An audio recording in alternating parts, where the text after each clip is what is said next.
Hey, what's up, everybody? BDF 44 coming at you with another video. A few things on my mind with the therapy session. Of course, we've had a New Year's Day. It's been pretty good for me, and personally in my life, I'm doing fine, But I'm just looking at other stuff that's going on around. Uh, Man, the Gangsta Boo, rest in peace to her, and condolences to everybody who loved her, everybody who's close to her, all the 3-6 Mafia, everybody in Memphis, Tennessee, the whole state.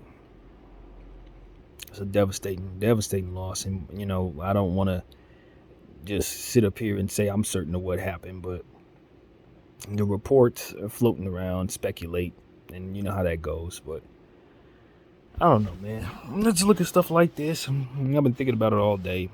I'm like, it's so easy for me to get up here and say a bunch of stuff that could come to mind when someone passes away, but at the end of the day, I've been looking at stuff on her all day. Just different people who've posted things on her, and Daz Dillinger, and he released some phone calls that she had sent his way. And I know a lot of people probably won't appreciate that he did that, but I didn't take no negative energy from it at all. When I was listening to it, it was very good and respectful energy.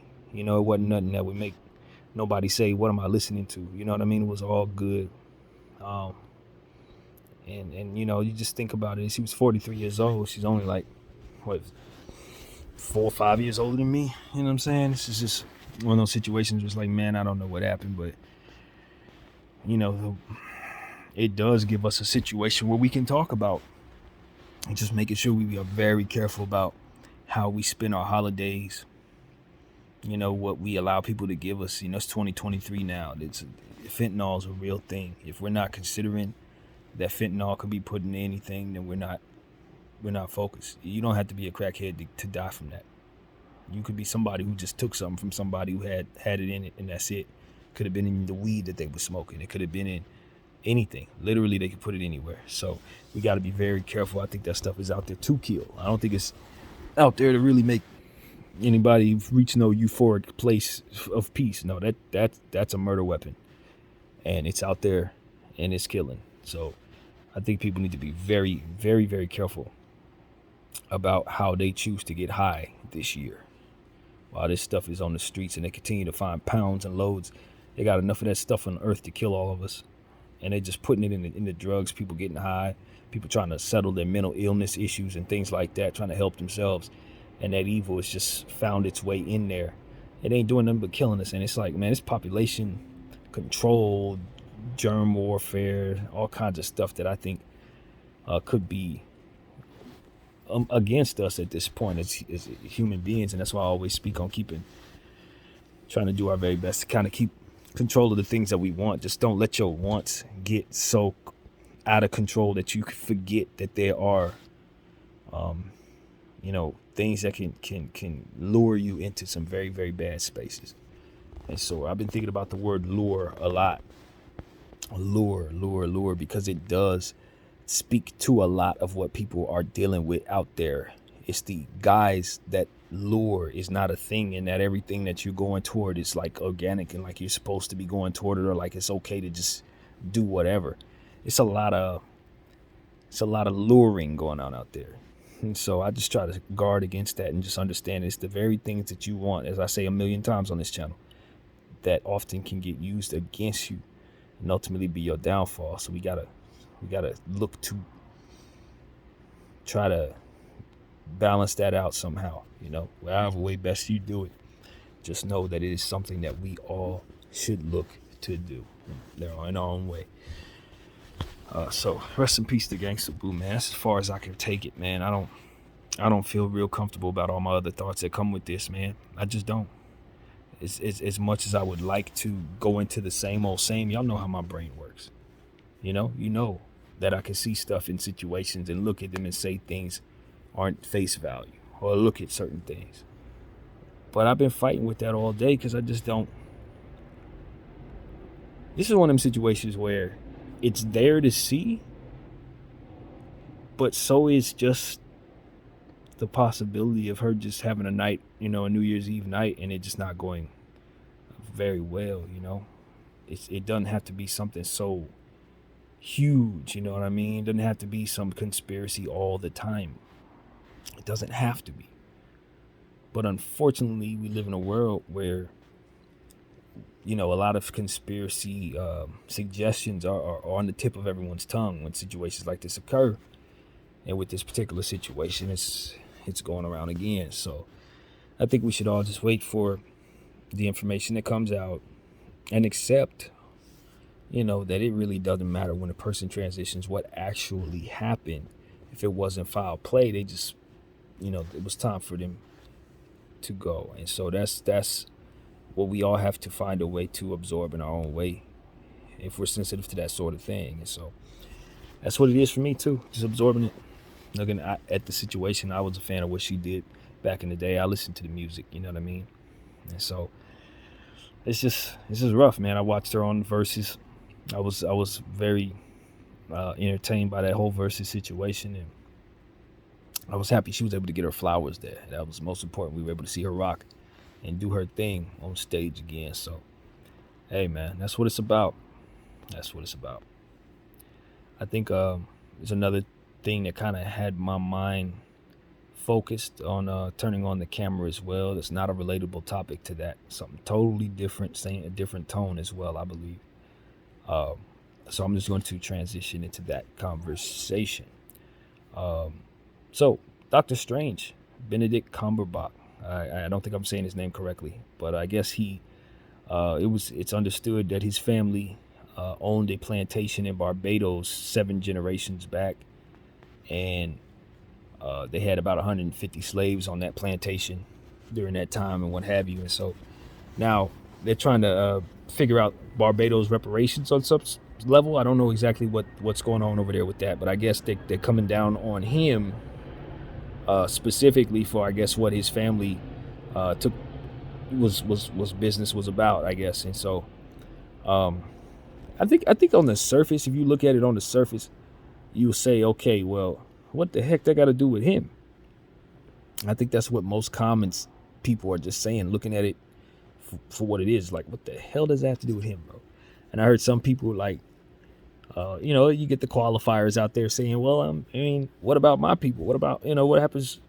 Why haven't I gotten? So there was an Irish dude saying, we went through some stuff. Where's my Irish reparations? And my native reparations. I'm a native person. Where mine? And it's like, that is, I think the conundrum with the conversation is that though black folks have been treated horribly on this earth, I don't think it's common knowledge how horribly black people have been treated on this earth and how horribly everybody's been treated on this earth. We don't know of everyone's history. We've been hidden. A lot of the truth is just not apparent to us. So we would have to be educated as to what happened to others, just like we need to be educated as to what happened to our own. We don't really know, and we're in a place where information is kept from us, and we're in or kept from the majority of us, even though it's the land of the free, and the access to that information is there.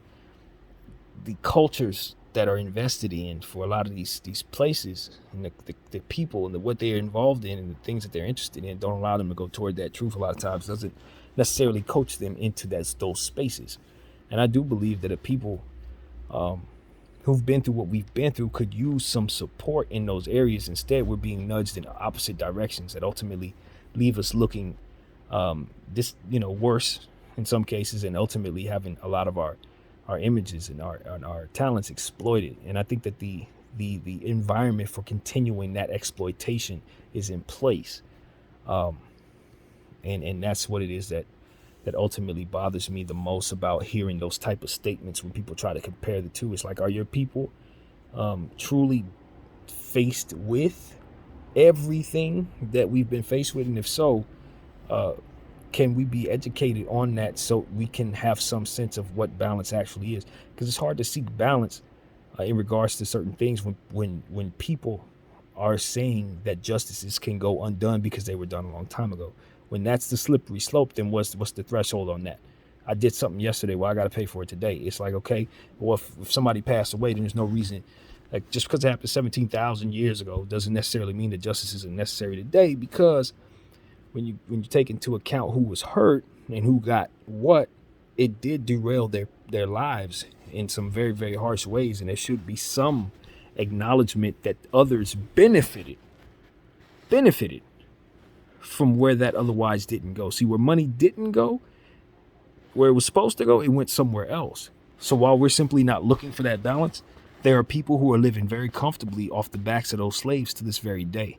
And that is why that balance is relevant. Seeking that balance is relevant because some of that money's still being held onto and spent. Some of that money's still in rotation, keeping people wealthy, keeping them from having to work, or keeping them able to employ others or what have you. And that money is due to others. That would allow them that same affordability, earnings that were due to those people that didn't go their way, and wealth that would derive from those earnings that went in the opposite direction. See, this is an unfair advantage that ultimately makes up the wealth gap that we are aware of. It's that so many things went unbalanced, and a lot of people are very comfortable with that unbalance staying put and in place because they either benefit from it one way or another, or not aware that such a balance is necessary to seek. So what does that mean? That means that some of the people whose money are due to them are in places of squalor right now. They're in places where they're working hard, probably for some of the people whose money, you know what I mean, maybe have been funded by that slavery from years and years ago, reinvested and heavily reinvested over the years, but still very much that blood money is what actually should be coming to them. It's actually paying them on their work when they work, you know, having worked for those people in this hypothetical scenario. So as I say to you, that balance is necessary because a lot of what we see in the world around us is a reflection of that imbalance. People who should be wealthy because of the works of their ancestors, and that money never coming to them and going into other people's pockets and making them generational, you know, giving them generational wealth in its stead. And a lot of those people invest in the nature of keeping people in a space where they're not asking those questions, not looking for that balance. And I think that's ultimately why we're continuing to see some of this stuff that we're seeing. It's because those interests of keeping things in balance, those people who have that interest, naturally, because of the fact that they have so much, because they cheated the game, are in positions to influence what takes place. So they definitely do not want that balance found, or otherwise they would have to relinquish that money. And then they would have to try to make sense of all that has been done since with that money, which ultimately can find no balance at all. Or it would take some very, very complex math to help find what it is that's necessary. Probably something beyond my understanding, but I'm sure it's out there. Technology-wise, I'm sure they can do it. But choose not to because it doesn't benefit them to do so. In fact, it hurts them a great deal to do so. And giving that money to us, given the fact that we don't have the information since they kept it from us, is probably not the most responsible thing for the economy.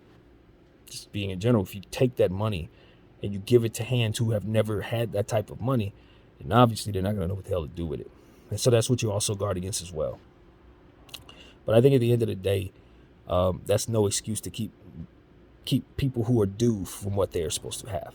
I don't think that we can continue to pride ourselves on being a nation where we look for balance and look for justice and then not look for it when it's convenient to not look for it, look away from it and that sort of thing. And then when it benefits us to do so, we'll hold others accountable for engaging in that same hypocrisy, which I don't think can ultimately hold up when you consider the imbalances there. So that's when it gets tricky. It's like if you guys really want to face the question of how do we find balance, then it's going to be a circumstance where you got to identify who is whom. And then what it came to me today is a concept that's been in my head for a long time in regards to reparations, which is the clear-cut, very balanced and obvious understanding that we don't know who's who. That a lot of the people who are descendants of slaves may be today's people of a different race. And they may find their due reparations. Some of the people who may be black people today, they may find they may be on the hook for paying reparations based on the fact of who their ancestors actually were. And given who the fact that people have long since found themselves not being pure anything. So, who's paying what is going to become a bit more complicated than I think the average person really is considering when considering that conversation as a whole. Paying reparations ain't as simple as finding everybody who has black skin and giving them a bunch of money. You got to figure out who is related to whom and to what extent. And when that starts to be a real thing, you start divvying out each and every coin down to the penny, you may find money's going in directions you don't expect it to go when you start talking about that conversation, if you're doing it properly. And so that's why I think it's such a complicated conversation that requires a lot more than what I think we have available to us to figure out. I think that's one of several reasons why it hasn't been addressed, because quite honestly, we don't have them. We may not be able to have done it up until this point correctly. You know what I mean? So that's what it's about. With that being said, it seems like Barbados is trying to do so, and they're trying to get Benedict on the hook for it. And I don't assume I have the logic or the wisdom in my head to understand if that was really something that I would ultimately think is the way to go. You know what I mean? I don't know. You asking a guy who's 7 generations down the road to take some of the wealth that he's earned, I guess. I don't know if it's his money or the money that was still, in rotation from those slave days. Maybe he's been generationally wealthy this whole time. Who knows? I don't know. But whatever the case may be, it becomes a situation where it's like, all right, are we taking blood money from the man, or are we taking his movie money? And if so, can you trace the investment of the movie money? You got to trace it like it's drug money. You got to trace it like it's dirty. You know what I mean? That's how you have to trace it. And where you're tracing it that far back, it's impossible. It's impossible. It's literally impossible. You try to trace where funds come from and who did what and why and all this. So you just got to take from whatever the man has. You got to take from whatever, you know what I mean? Like, if you're going to do it right, you're just going to take whatever the guy got. And that in and of itself ain't necessarily right. Now you're looking at an entirely different injustice on top of what it is you're trying to find balance for. So the conversation becomes murky, and you look up and you say, this is what your ancestors left you with, man. This is what our ancestors, you know what I mean? This is what it is. And this is what I'm trying to help people understand on this channel. What is Benedict Cumberbatch? Benedict, I'm saying his name wrong. What is his real gripe with the world at this point? His ancestors involved themselves in some nonsense back in the day when it was normal to engage in nonsense. And as a result, he's paying for those sins 7 generations later. That is the problem. That is the problem. It ain't the problem of the people of Barbados trying to find balance for their reparation situation.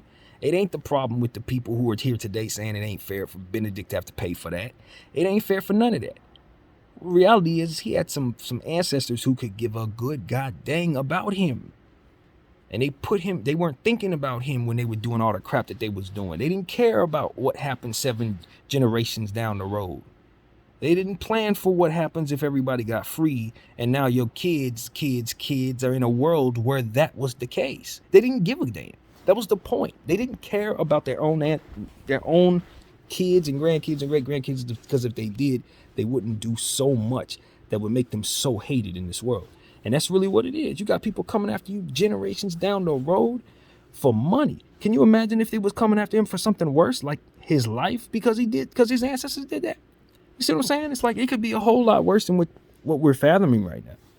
Yeah, they're coming after his pockets, but there's a world where people coming after his throat for the pain and the anguish and all that stuff that took place for all them years in slavery and all that. Black people are not nearly as angry as we have a right to be.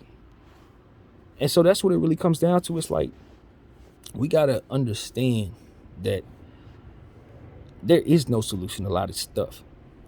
Only the example of forgiveness and the example of seeking absolute balance. And if we're not looking to find it in every other place, then we might as well stop looking for it anywhere. Because if it falls apart in one spot, it's going to fall apart everywhere. The math got to add up. I can't stress that enough. I look around and I say there's many injustices. Those people were talking about their situation in regards to various people who ain't black and they stuff and they went through something. Yeah, they went through something. And somebody owed them some money. That's a fact. You know, it ain't for me as a black person to say, nah, y'all situation don't matter. This us, it's only us, and this is the only people who need to be paid, and all the white people just got to sit on the sideline and just watch us get wealthy. I think essentially that's what they've been doing to us for the last 8,000 years. And that is why we're in this position in the first place. Putting ourselves in a space where we're mimicking that energy just continues to kick this can down the road. We need to stop it. Just entirely. It needs to come to an end, and it needs to be a bunch of people on earth at once agreeing that it's time to do things differently. And we're not going to get there if we continue engaging in that same type of nonsense that we're engaging in, not looking for balance, looking to blame people for stuff that they didn't do, and not looking to explain what it is to everybody that we're seeing every day in regards to various things such as this. And that's why I'm trying to bring that example to light on my channel. We will not sit back and just listen to what comes our way without having discussions about it to try to break down what it is we're seeing, especially as it pertains to conversations like that. I don't want to get to a point where I'm sitting here exalting myself only, and everybody who's listening to me has to just sit back and watch me eat. I think that's the energy, as I said, that put us in this space. I think Benedict's grandparents needed somebody like me, somebody that they would have listened to say, yo, the norms of today is some bull crap, and we need to be thinking about our kids and our grandkids and their grandkids. And that's what I've been on for all these episodes. That's what my whole purpose on this channel is. Basically, the moral of my whole story, my message is that. If I had to say 2 or 3 sentences to the world, it would have something to do with that. The stuff that you're doing right now, it's gonna have reverberating effects on your kids, grandkids, great, all that. And if it don't go the way you're planning it because you're engaging in bad energy, that's gonna bring you bad karma, and maybe you don't believe in karma, so that's not into your equation. Guess what? Don't mean it's not coming for your great grandkids. The karma gonna hit them. It's gonna fall on them. One of the prayers I prayed tonight is like, Lord, I want my sins to fall on my own head. When I was engaging in bullcrap energy or didn't know better, I didn't care about those things. But now as I grow older and I realize that stuff really is a thing, and I start to grow closer to God and I realize it's a thing, now those are things I'm afraid of. I'm like, yo, if I'm over here enjoying myself too much and I start getting crazy, start thinking I'm a god and start doing all kinds of evil stuff, I'm going to look up one day and be very, very devastated, because that's going to fall on somebody else that I really care about, potentially. And when that day comes, 9 out of 10 times, you're going to know. You're going to know it was something you did that brought that to them. The Lord's going to allow you to know that. You're going to feel it in your heart that was something you did that brought that to them. And it ain't necessary. None of that has to happen. Especially since half of the time we're being coerced into that nonsense anyway. It ain't even stuff we really choose, if not for the better understanding to just do a different thing for a better result. And that's what it's all about. Normalizing, understanding, doing things correctly from a spiritual standpoint, from an energy standpoint, will have positive reverberating effects on your 7, 8, 9, 10 generations down the road. You know what I'm saying? You will help mold an environment where they can be happier and safer and be able to survive through whatever. But if we continue to not care, I don't know what 7, 8 generations down the road is going to have to deal with because of our sin. We don't know if they're going to be coming after their money. Maybe they'll be coming after their throats. Consider it. Don't act like the past hasn't shown us how bad humans could be. Just because we're in a space where we agree and we're all kumbaya and canceling each other and all that, doesn't mean at all that we can't revert to the worst of things. Just could go back to the Stone Ages in terms of how we killing each other. We already act like that in sections. They're trying to have black people act like that and spin the block, that whole thing that we talk about all the time. And I'm like, you don't think that doesn't spread? You don't think that energy spreads to other cultures, other communities? It's just a matter of time. I don't think they see it coming, but you can't tell an entire generation of people that revenge is something they should exalt and not think other people going to mimic that stuff. It's just a matter of time before you start seeing little white kids spinning the block on each other. It's just a matter of time. You're going to hear about it in the burbs and very places where you don't see it happen. You're going to see young people who are submerging themselves in 1090 Jake videos and all that, and they don't care about nothing real. They don't care about what the reality is of their circumstances. They're just going to live up to the street code. They're not scared of it. They're enamored by it. They're not fooled by it. They're curious about it. And when they get out there, they're going to be trapped in it. So this is why I'm like, look, man, we need to normalize positive thinking, positive energy, positive everything, because the enemy is working hard, man. And it ain't just about adhering to some religion and not having no fun. It's about getting that middleman out of your way so he ain't continuing to do what it is he's been doing the entire time, leaving Benedict to have to pay for his sins years and years down the road while he's sitting somewhere burning in hell, laughing about it, honestly. And that's the thing we gotta understand. Evil is evil, man. They don't give a damn. You talk about the streets and people going outside and doing whatever they're doing out there. People who are trapped know this, I'm sure. But those of us who are not trapped and you choose to go out there, you gotta understand. There is no loyalty in that space. The way that it is set up in this particular country, from where I'm sitting, it's once you get caught, this whole talk about snitching and all that stuff, it's not about snitching. It's about strategy. It becomes a real legal strategy with a bunch of people with suits and a lot of money involved. And you're going to just be a little dumb person in the room while they're acting out what works and doesn't work a million times over, because they do this every couple of weeks. You see what I'm saying? You're in an arena that you're not. Once you get in there, it's about what strategy works for you, what they can broker you based on what it is that the state or the country or whatever it is trying to throw at you. So this whole snitching and all that stuff is not about that no more. Once you get from off the streets and they put you in them chains and they do all that other stuff, then it's about whatever works in that way. So it's like once they start enacting all that very, very focused scientific mind screw that they're going to give you in those situations that they run 100,000 times, it's like a freaking free throw. Every time they shoot a free throw, it's easier and easier to shoot it. You know how many cases they get to do with these people? Over and over again, it's the same old copy and paste. They keep doing it and acting on everybody. So everybody's outside trying to hold each other accountable to holding themselves in some code that the streets and all this other stuff, and it's all different types of level of intellect, and then you get behind what it is that they got going on in them courtrooms, and you realize that there's an entirely different battlefield that you don't know nothing about. And now you just listen to people give you advice on how to keep yourself from spending the rest of your life in jail or taking the needle. So 9 out of 10 people, they stupid. They don't know better. They've been outside drinking and smoking, shooting people. They don't know nothing about nothing real as it comes down to like actually just dealing with these games that these people play in these courtrooms. So as you find yourself in these situations, you're just going to take the best advice and do what it is they tell you to do. You forgot about all this snitching stuff. You'll deal with that when you get back outside. In the meantime, you got to keep from being in the hole for the next 55 years. So 9 out of 10 people are going to take the best deal because they've seen the last 10 people who didn't take a deal take on 167 years. So it's like, look, it's a foolproof situation where those who get to do this to those people have every way to do it. It's like the devil and the souls he gets to take care of in hell. Because at the end of the day, if you're going to mess around outside, regardless if you're trapped up there or not, once they get you, they got you. And then it's just about whatever, if you're willing to sit down forever or not. Because they for sure going to shoot the free throw with that case. It's a free throw, buddy. They see that same lawyer that's sitting across from you. They run the same game every single time they get somebody. You know how many times they do this? That's the thing that I would ask people, like, you know how good you are when you do something 1,000,000 times right? Do you have any idea how many times they run these cases again on these same type of cases? You done shot that dude. Okay, cool. Let's run the game again. Let's see. Step to the line. Make sure my shoulders are straight. You know what I'm saying? Only look down. Make sure my feet are behind the line. Like, it's a routine. And I can't stress it enough. It's like, y'all don't get it. When I say the walls are closing in on y'all out there, that ain't no joke. These people got eyes everywhere. They got ears everywhere, and their system works.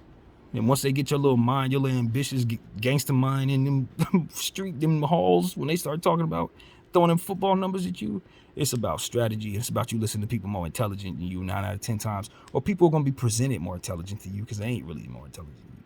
They just been spending their time doing more intelligent stuff than you and probably been afforded to based on their circumstances, for which you may not be afforded, but that ain't never taken into account. And so whatever. You know what I mean? We don't seek full balance. We just seek partial balance, as we've already discussed. So this is how we handle us, black folks, black youth, black whatever. Yeah, it's partial. You know, it's funny. I'm looking at them try to get Young Thug. They saying, well, Young Thug, you basically sparked Atlanta's version of 100 Days, 100 Nights. That's essentially what they're saying. And for those who don't know 100 Days, 100 Nights, it was some bad stuff going on out here where people was basically trying to enact revenge in that way. So they was going to spend 100 nights trying to kill as many people as possible. So this is one of those situations where they essentially saying he started something like that in that little section of Atlanta now. Like after whatever they alleging, then a bunch of stuff took place, etc. And so by way of what it is that they're saying logically, they can get him for all that happened after that too. Not just what it is that they're saying they know about. My thing is, okay, well, that's an interesting situation there as it pertains to the logic, because by way of that logic, then we need to start taking that copy and paste and putting it in other places where we start talking about who controls what environment. Where we start talking about whose actions spark certain things that happen in the environment. Because I'm for certain some of these investment firms and some of these guys that are giving this money to these various rappers, they for sure investing in some of these wars. And these wars are definitely popping off because of what it is they're allowing to go over their airwaves. Guys are getting shot up. So is that not the equivalent? Is that not the equivalent? Or is it just, it's not the same math? I guess it's different somehow. But if it's not, we're going to pretend it is. Because I guess if we do the math, it's too complicated, sort of like reparations, right? It's like I see the parallels everywhere, man, because the evil works the same way no matter what. I keep telling y'all, it's the same thing.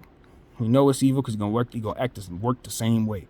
I was listening to, I saw something that popped up in the algorithm. Of course, they know the stuff I talk about on here, so they're going to pop up anything that has to do with Israel and the conversation in regards to that. I don't know enough about that to really have a stance, but I just listen to people who are more educated than me, and I saw Hebrews, Negroes, etc., etc. So lately, the algorithm popped up telling me what's going on with Kevin Hart going to Israel, and I guess, he went over there and said the original is people of Egypt were black, I guess he was saying. I don't know what it is that he said that offended those people exactly, but it equated out to basically that. And that is a truth that is not accepted. Okay, that's something that we found, that we know is comparative data is showing us. It's a whole lot to see there in regards to that being the case. But there are people in place that would rather not that be the truth. That would rather not that be something that we all believe, despite it actually being the case. And so normalizing making people face their own truth is not something that we're trying to do on a worldwide scale, I guess. So this is one of those situations where they still get to condemn Kevin Hart for making his statement, as opposed to disproving it. You know what I mean? Coming up and saying, no, sir, this is not what it is. Let me show you what it is so we can educate you. And then, do the whole thing. But that ain't what they doing. They saying you ain't welcome here. You telling the people da-da-da. This is not the truth. And that's it. And it's one of those situations where it's like, yeah, I would roll with that if their stance was backed by something that, like I said, if they were proving what they were saying, they could show it to us that would disprove the data that we're seeing. But now that I've seen the data that I've seen, I would need to see some comparative data that would dispel that in order to feel inspired that what is being said there ain't the truth. Now, you could force me to pretend like I believe what you're saying. You know what I mean? People have done that for on this earth forever. But if you want to inspire me to actually believe what you're saying, force ain't gonna get it done. I can tell you that right now. It never has, never will. But I don't think people really care if people believe. They just want the guise of the leverage in life, so to speak. You're like, hey, it don't matter if you believe I'm the man. You just better know I'm the man. It's that kind of thing. So it's like, all right, whatever, bro. At the end of the day, God is real. Nobody's the man. We're all a bunch of men and women and humans, and we all have to adhere to whatever it is he wants to do next. And that's the point. When I look at all these people trying to keep their lives going or punish people for telling the truth or whatever the heck they want to call themselves doing, I just look and say, this is not the time for keeping up lies, because they all can be dispelled, as we talk about a million times. So it's like, it's kind of, it's useless. You're more or less in parlaying the inevitable. It's coming. The truth will be unearthed. As I told to somebody online, God bless the dead, but all of the secrets are buried in their bodies, man.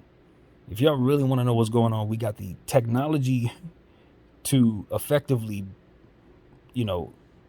figure out what was going on with people if we need to. And so that's what needs to just happen. Just like they do with the dinosaurs, they need to do that with some of our ancient loved ones. And just figure out what the heck, who was related to who, and what it is that we can learn based on the technology of the DNA that we have right now. And dispel all these rumors about who was where and who was related to whom and who wasn't, so that people can stop killing each other over some of this bullcrap, honestly. That's really what it boils down to. You know, at the end of the day, I think that the more practical way of looking at the reparations conversation, the more practical way of looking at things, I don't know if practical is the way. I don't think that's the word. But I guess the more basic way of looking at it is what you'll actually find when you finish doing all the thinking and breaking down the math. At the end of the day, these are circumstances that nobody today actually had any say-so in. And whether they benefit from it or not, it's really hard to tell who really benefits from what these days when you consider how long money's been passed around. So to say that a guy like Benedict needs to pay for his ancestors' you know, sins or make up for the imbalance of what it is that they do, I think that's too much of a burden to put on one person. I think that's something that needs to be done maybe a different way. You know, I don't know if you can effectively do it in this way and then have the success that they're looking to have. I guess maybe it works in Barbados, but I don't think it will work in bigger places, man. I don't think so. So we'll see, man. We'll see. I'm not an educated person when it comes to this stuff. I'm just paying attention. I wish well for everybody. I hope for the best. You know, I don't know what to say. I don't assume I understand what I need to understand and know if a guy like Benedict Cumberbatch has any of that in his heart or not. I would not know if there's no way for me to know. But I could tell him that whatever he engages in from here on out, the lesson is learned. We gotta care about our kids, man. We gotta care about our grandkids. It ain't as simple as keeping the good times going, man. We gotta be able to protect against certain things. And if you don't know what the future holds, then you probably shouldn't mortgage it. It's like I say to my Lakers, you just don't know, man. One thing I know ages well is kindness. Kindness ages well. Love ages well. All the positive stuff. It will last. And the need to find justice or the desire to find revenge is always going to be in the hearts of men, man. So if you're going to keep on doing stuff to people, eventually it's going to be a generation that wants to find a way to make it right. And if that generation ain't here yet, then you just got to understand that's the case. There will be a generation that says, nah, we're going to want to go back and make that right. And whatever way they choose to do it, that'll be the way it gets done. But we got to be open-minded as to understand that they may not be as sensitive as us. They may not be as warm and embracing of human beings as we find ourselves being today. Especially with some of the stuff that we're passing to them from now to then. No, they may be more brutal people. They may be less, compassionate people. Who knows? If we don't pass them love, they won't have any. I'm certain of that. So that's what I'm on here talking about, man. Pass some kids some love so that they don't have to pay for your sins, so that you don't have your 7th, 8th great-grandson trying to make up for what it is that you did wrong. That's pretty much what I got to say, man. My name is BDF 44. Thank you all for watching. I'm out.